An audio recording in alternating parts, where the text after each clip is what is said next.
Good morning students, कैसे हैं आप सब। आई होप आप सभी अपने अपने घरों में सेफ होंगे।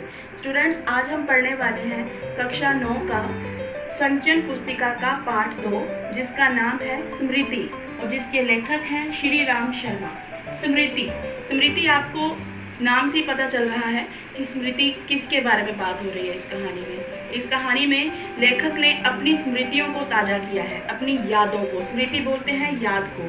तो जो पुरानी मेमोरीज हो जाती हैं उनको कभी हम आगे शेयर करते हैं, तो ऐसे ही लेखक ने अपने साथ इस कहानी में हमें बताया है। तो पढ़ते हैं इस कहानी का, जिसका नाम है स्मृति, जिसके लेखक हैं श्री राम शर्मा। ये कहानी 1908 की है। दिसंबर जनवरी का महीना होगा। तो 2-3 दिन पहले बारिश हो गई होती है।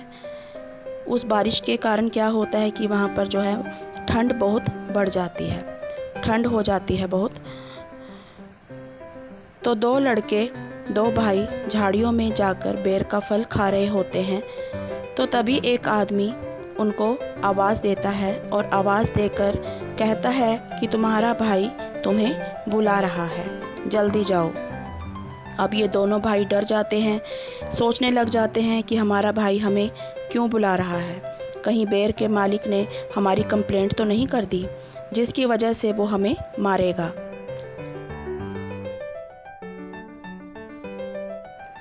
जब ये घर में घुसते हैं तो देखते हैं कि उनका भाई पत्र लिख रहा होता है पेड़ के नीचे बैठकर।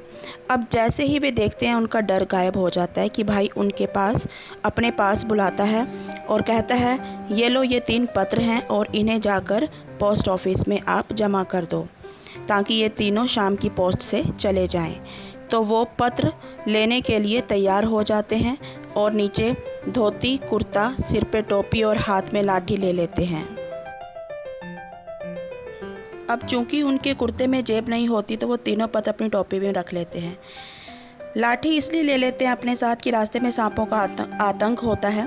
तो शाम का टाइम होता है तो वो सोचते हैं कि लौटते समय कोई सांप मिल गया तो उसे भी मार देंगे। और उस समय वो ये भी याद करता है कि उस लाठी से उसने कितने सारे सांपों को मारा है। धोती को वो कानों पर लपेट लेते हैं, एक धोती को, और एक छोटे से कपड़े में माँ उन्हें कुछ भुजा हुआ कुछ खाने को देती है।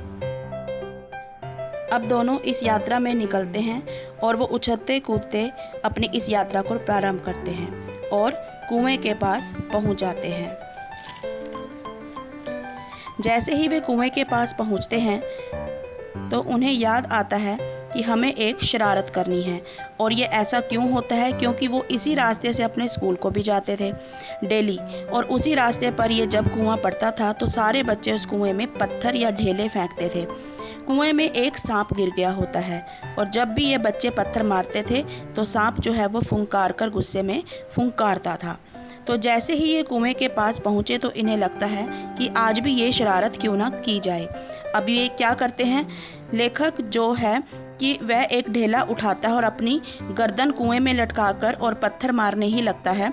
तब उसकी टोपी खुल जाती है और पत्र जो है वो नीचे गिर जाते हैं। अब जैसे ही वो पत्र गिरने लगते हैं वह उछलकर चिट्ठियों को पकड़ने की कोशिश करता है, परंतु पत्र नीचे गिर जाते हैं। अब उसकी हालत खराब हो जाती है।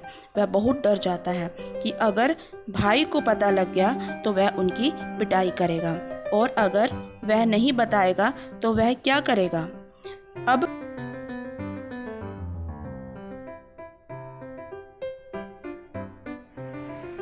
वो उछलकर चिट्ठियों को पकड़ने की कोशिश करता है, लेकिन वह चिट्ठियां जो होती हैं वो कुएं में गिर ही जाती हैं। उसकी कोशिश जो होती है वो नाकामयाब हो जाती है और सारी चिट्ठियां जो हैं वो कुएं में गिर जाती हैं।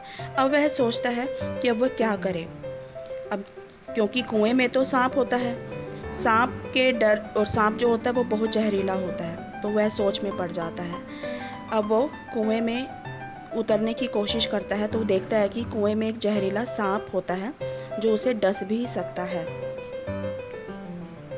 अब वह इस नतीजे पर पहुंचता है कि उसे हर हालत में कुएं में उतरना ही पड़ेगा और वहां पर जो सांप है, जहरीला सांप, उसका सामना भी करना ही पड़ेगा।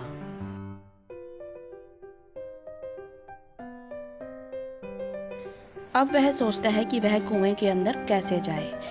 तो वो क्या करता है, जो भी उनके पास उनकी धोतियाँ होती हैं जो बांधी होती हैं, उनकी एक रस्सी टाइप बना लेता है ताकि वो नीचे कुएं में उतर सके उस रस्सी के सहारे ही।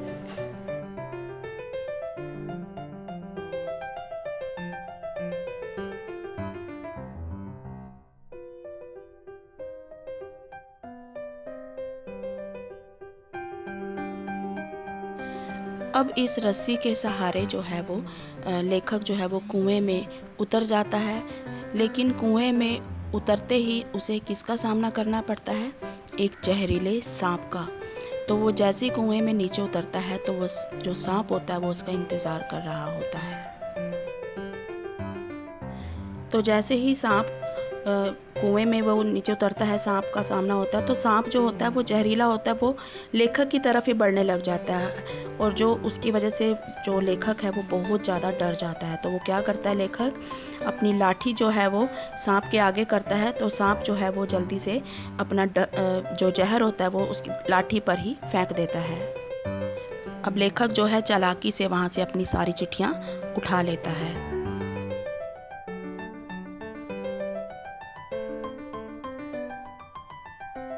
अब लेखक इतना थक गया होता है कि अब उसमें ऊपर चढ़ने की हिम्मत नहीं होती।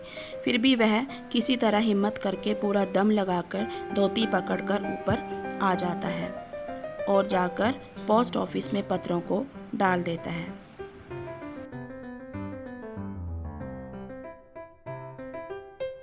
अब लेखक को जो होती है वो संतुष्टि हो जाती है और वह बहुत खुश हो जाता है।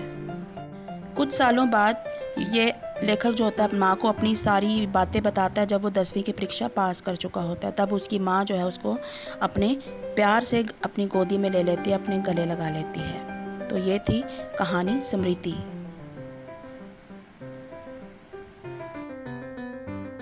तो यस स्टूडेंट्स, कैसी लगी आपको ये एक्सप्लेनेशन वीडियो? अगर आपको ये वीडियो अच्छी लगी हो तो लाइक, शेयर और सब्सक्राइब करना बिल्कुल ना भूलें। Thank you.